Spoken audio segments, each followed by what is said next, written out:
Assalamualaikum warahmatullahi wabarakatuh. Apa kabar anak-anak semuanya? Semoga tetap dalam lindungan Allah Subhanahu wa taala. Eh, Kemarin kita sudah mempelajari tentang tekanan dan aplikasinya dalam kehidupan sehari-hari. Hari ini Ustadz akan menjelaskan mengenai sistem ekresi.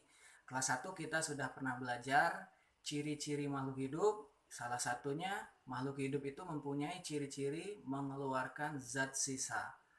Nah, lalu apa sistem ekresi? Sistem ekresi adalah pengeluaran zat sisa metabolisme yang tidak digunakan lagi oleh makhluk hidup. Ya. Lalu apa saja organ yang berfungsi sebagai sistem alat ekresi? Yang pertama adalah hati, ya. Hati itu berfungsi untuk mengeluarkan empedu atau bilirubin. Yang kedua adalah ginjal. Ginjal berfungsi untuk mengeluarkan urin. Yang ketiga adalah kulit. Kulit berfungsi untuk mengeluarkan keringat. Yang keempat adalah paru-paru. Paru-paru berfungsi untuk mengeluarkan karbon dioksida. Baik, Ustadz akan menjelaskan satu persatu mengenai organ ekresi ini. Yang pertama adalah hati. Ya, hati mengeluarkan empedu. Empedu dihasilkan dari perombakan sel-sel darah merah atau eritrosit yang tidak berguna lagi, ya. Eritrosit yang sudah tua nanti akan diubah menjadi bilirubin atau empedu. Empedu ini berfungsi untuk mengemulsi lemak. Letaknya adalah di usus 12 jari. Ya, nanti di usus 12 jari tadi akan disemprotkan empedu untuk membunuh kuman. Jadi makanan yang berasal dari lambung, dia akan melewati usus 12 jari, dibunuh kumannya terlebih dahulu, lalu nanti akan masuk ke usus penyerapan atau ileum. Jadi pada saat diserap, makanan tadi sudah bebas dari kuman. Nah, itu adalah fungsi dari empedu yang diekresikan oleh hati. Hati sendiri selain berfungsi sebagai ekresi empedu, dia berfungsi sebagai pensintesis provitamin A menjadi vitamin A dan kemudian mengatur kadar gula darah di dalam tubuh dan selanjutnya adalah menyimpan gula otot. Nah, baik, itu adalah hati ya. Yang selanjutnya alat ekresi kita adalah ginjal. Nah, ginjal terdapat 3 bagian. Yang pertama adalah bagian kulit ginjal atau bagian korteks. Itu terdapat alat penyaringan yang disebut Malpighi. Bagian yang selanjutnya adalah bagian piramida ginjal atau sumsum ginjal yang berbentuk seperti kerucut ini ya.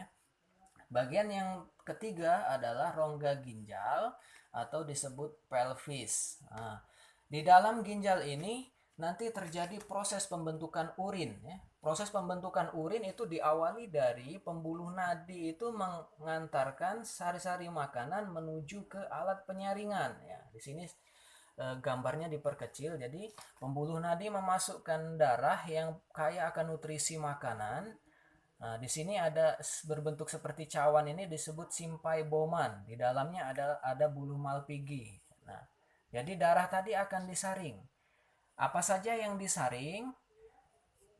Penyaringan atau disebut filtrasi tadi akan menghasilkan urin primer, ya, urin primer yang masih terdapat air, gula, amonia, dan urea. Nah, urin primer ini akan dilanjutkan ke tubulus contortus proximal, ya, akan direabsorpsi atau diserap kembali. Nah, apa yang diserap kembali? Yang diserap kembali adalah air dan gula yang masih dibutuhkan oleh tubuh. Nah, sisanya adalah amonia dan urea. Nah, amonia dan urea ini akan disalurkan ke lengkung Henle dan akan dikumpulkan ya. Dikumpulkan, bahasa biologinya adalah augmentasi. Di mana diaugmentasi atau dikumpulkan? Di tubulus contortus distal. Sesudah banyak baru nanti disalurkan ke uretra ya. Nah, kalian lihat ini adalah ginjal ya. Ginjal kiri dan ginjal kanan itu sebesar kepalan orang yang punya. Misalnya bayi, jadi sebesar kepalan bayi. Orang tua sebesar kepalan orang tua. Nah, ini bagian ini sering masuk di ujian nasional ya. Kalian lihat ini adalah ginjal sepasang ya, kanan dan kiri. Terus kemudian ini adalah uretra. Uretra itu menyalurkan urin sekunder tadi ke kandung kemih. Ini kandung kemih, tempat penampungan urin. Terus kemudian di sini ureter. Nah, ureter antara wanita dan laki-laki itu berbeda. Lebih panjang ureter laki-laki, sehingga laki-laki bisa menahan lebih lama untuk mengeluarkan air seni. Ya, air seni. Nah, itu adalah ginjal. Fungsinya adalah untuk mengekresikan urin. Yang selanjutnya organ ekresi adalah kulit ya. Kulit itu terdiri dari 3 bagian. Yang pertama adalah epidermis. Itu kulit epidermis yang paling atas adalah lapisan tanduk. Ini yang sering mengelupas. Terus kemudian di bagian bawahnya, di bagian bawah itu ada malpighi ya. Terus kemudian bagian yang tengah itu disebut endodermis. Di dalam endodermis ini terdapat jaringan keringat ya. Jaringan keringat berfungsi untuk mengeluarkan keringat. Terus kemudian ada jaringan minyak yang berfungsi sebagai pelumas rambut yang ada di kulit. Nah, jadi kulit ini berfungsi untuk mengeluarkan keringat ya, di jaringan keringat ini tadi. Di mana jaringan keringat letaknya? Itu letaknya adalah di endodermis ya. Letaknya di endodermis. Selain jaringan keringat itu ada juga sel-sel saraf ya, perasa sakit, perasa tekanan, perasa dingin, nyeri, panas, dan sebagainya. Ini nanti kelas 3 akan kita bahas lebih dalam lagi.